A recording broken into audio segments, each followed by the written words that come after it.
Friends మా బాబాయ్ ఎన్నో రోజుల నుంచి టాకిల్ స్టోర్‌కి వెళ్దాంరా, టాకిల్ స్టోర్‌కి వెళ్దాంరా అని చాలా రోజుల నుంచి అంటున్నాడు. అయితే నాకు ఖాళీ లేక తీసుకువెళ్ళలేకపోతున్నాను. చాలా రోజుల నుంచి బాధపడుతున్నాను. పెద్దవాడు అడిగాడు కానీ ఎక్కడికి తీసుకెళ్ళలేకపోతున్నానని. అయితే మా బాబాయ్ అది చూడగానే చాలా ఆశ్చర్యంగా ఫీల్ అయ్యాడు. దాంతో పాటు ఇంత పెద్దగా ఉందేంటని చూసాడు. మా బాబాయ్ లైఫ్‌లోని ఫస్ట్ టైమ్ చూడడం టాకిల్ స్టోరు. అంతేకాదు ఫిషింగ్ చేయడం అంటే మా బాబాయ్‌కి చాలా ఇష్టం. అక్కడున్న రకరకాల టాకిల్ చూసి అయితే మా బాబాయ్ చాలా ఆశ్చర్యపోయాడు. చూడండి ఇక్కడ ఫిషింగ్ టాకిల్స్ ఎంత స్ట్రాంగ్‌గా ఉన్నాయో. ఫిషింగ్ రాడ్ ఇది. ఒక పిల్లవాడు కూర్చుని నడుస్తున్నా గానీ అసలు విరగటం లేదు. అంత స్ట్రాంగ్‌గా ఉన్నాయి ఫిషింగ్ రాడ్‌లయితే.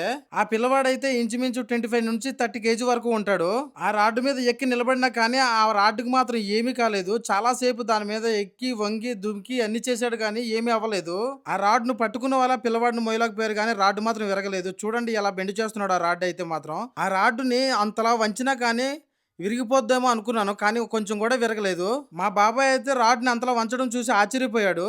అంతేకాదు ఆ రాడ్‌ని నేల మీద ఎన్నో సార్లు పడేసినప్పటికి గైడ్స్ గాని, రాడ్‌కి గాని ఏమీ అవ్వలేదు. మా బాబాయ్ అయితే నేలకేసి ఎలా కొడుతున్నాడేంట్రా ఇరిగిపోద్దేమో అన్నాడు కానీ విరగలేదు. మా బాబాయ్ చివరికి ఏం టాకిల్స్ కొన్నాడో చూడండి మీరందరూ.